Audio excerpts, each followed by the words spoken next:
and I'm a Canadian man. I do top 10 lists, and I eat ketchup chips.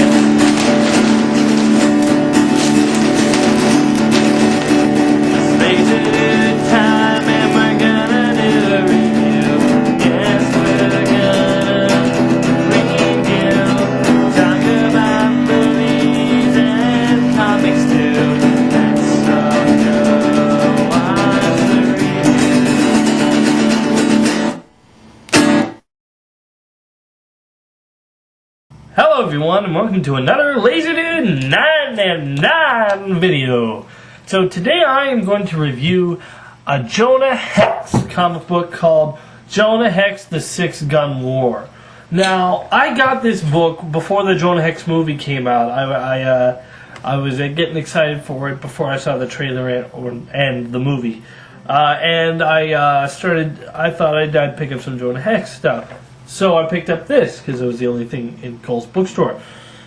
And so I've been wanting to do a review on this for a while. I just kind of never got around to this particular book. And let me just say that this is... like, I know I haven't read a lot of Westerns, but this is great. It's an amazing Western comic book. I mean, let me tell you the basic story. The basic story is Jonah Hexs he goes to, because he gets hired by this guy, which he thinks is another bounty, because if you don't know, Jonah Hexs is a bounty hunter. And he goes there, and then it turns out to be a trap set by his enemy, Quentin Turnbull, who, Quentin Turnbull blames his son's death on Jonah Hexs, so he's all out of revenge on Jonah Hexs. Anyway, so they trap him, beat him up a bunch, and then bury him. But through some, fortunately, there was some grave diggers nearby who dug up his grave, and he was alive, and he survived. And then Jonah Hexs and a whole bunch of other characters go on a long journey to kill Quentin Turnbull. This is awesome. This book is just so cool. I mean, this is how a Western should be written. Justin Gray, I believe, is the writer. Justin Gray and Jimmy Palamonti were the writers. They did a really good job with this. Jonah Hexs is such a tough... He's like... If I did a top 10 toughest characters in comics, Jonah Hexs would definitely be in the top 3 because he's such a tough, strong, and overall cool character. And then he comes across a lot of other characters, a lot of them which being in Western books in the time. Like, before superheroes became the main thing that comics were all about, Westerns and sci-fi and horror books were all pretty popular too. And Jonah Hexs is really the only Western hero that continued to go on.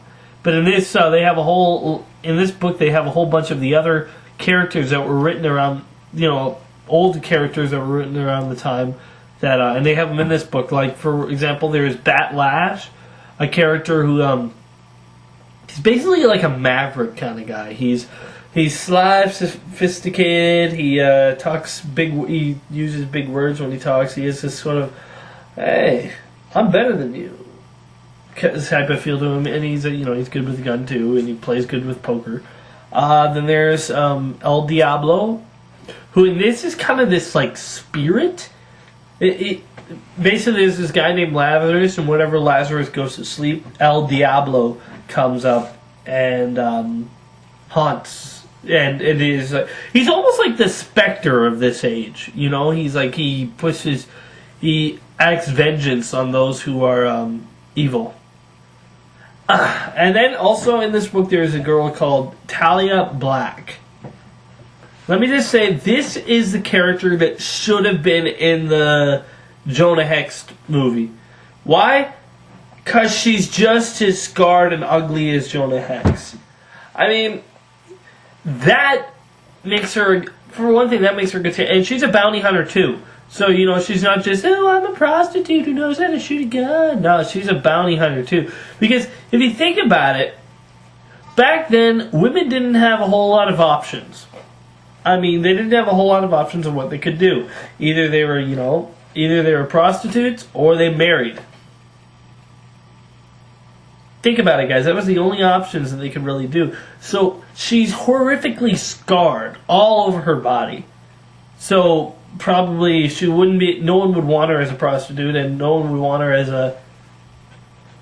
a wife either around that time. And in this, and so she becomes a bounty hunter. It feels like more of a natural step rather than, oh, I'm just a prostitute, and I know how to shoot a gun. Screw that. Anyway, so all these characters are on Jonah Hexs' journey on to kill Quentin Turnbull, and it's just an amazing Western story. They come across a whole bunch of really good shootout scenes, and this is a bloody book. There's a lot of blood here, and I love the way, and we get a little bit of Jonah Hexs' backstory in this, just more, not how he gets his scars, but why Quentin Turnbull blames Jonah Hexs for his son's death, and that's good. And this is actually some of the stuff in here is pretty funny. Like, okay, it's not like laugh out loud hilarious, but some stuff is kind of funny. For example, there's the part where you hear basically Jonah Hexs is in bed with Talia Black, the girl bounty hunter, and she's asking him why Quentin Turnbull's all obsessed over him. Why Quentin Turnbull really wants him dead, and he goes into the entire story. Well, then we see a flashback of the entire story of how Quentin Turnbull's son died, and everything, and then we go back to them, and then he says, "And now I'm done talking about it," and she says, "Done talking? You haven't said a word. You were just staring at the ceiling for 5 minutes." I thought it's funny because you'd think during this flashback that he's telling her this, but no, he's just so stubborn. And let me just say, Jonah Hexs is one of these tough characters, but it's not that everything misses him. You see these tough characters in movies that they just walk around and they fire a bullet and they go, and the bullet flies by him. This guy goes through so much hurt. I mean, there's a part where Quentin Turnbull hires a whole bunch of assassins from all over the world. There's like a Scottish assassin, an Arab, a Mexican, and 2 girls with daggers. And man, they beat him up pretty good.